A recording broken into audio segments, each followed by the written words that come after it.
నమస్తే అండి. నిన్న ఆషాఢ పౌర్ణమి కదా మనకి 27/2024 మనకి సింహాచలంలో గిరి ప్రదక్షిణ చాలా వైభవంగా చేస్తారండి. ఎక్కడెక్కడి నుంచో రాష్ట్రం నలుమూలల నుంచి కూడా వస్తూ ఉంటారనమాట గిరి ప్రదక్షిణ కోసం.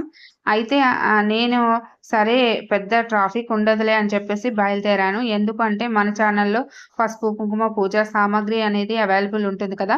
కుంకుమ ఆడించడానికి కుంకుమ రాళ్ళు వద్దన్నారు వాళ్ళు. కుంకుమ పొడి అయితే మనకి గోపాలపట్నం ఇంకా ఎన్‌ఏడి అలా దొరుకుతుందనమాట. అయితే ఇక నేను అక్కడికని బయలుదేరాను. బయలుదేరేటప్పటికి సగం దూరం వచ్చేసరికి వేపకుంట జంక్షన్ వచ్చేసరికి ఇక ట్రాఫిక్ అనేది చాలా వరకు నిలిచిపోయిందనమాట. ఇక ఆ ట్రాఫిక్ అంతా క్లియర్ అవ్వడానికి మనకు 2 అవర్స్, 3 అవర్స్ పడుతుంది. సరే ఇప్పుడు వద్దులే రేపు మార్నింగ్ వెళ్దామని చెప్పేసి నేను అక్కడి నుంచి అయితే రిటర్న్ అయిపోయానండి. వరాహ నరసింహస్వామికి నమస్కారం చేసుకోండి.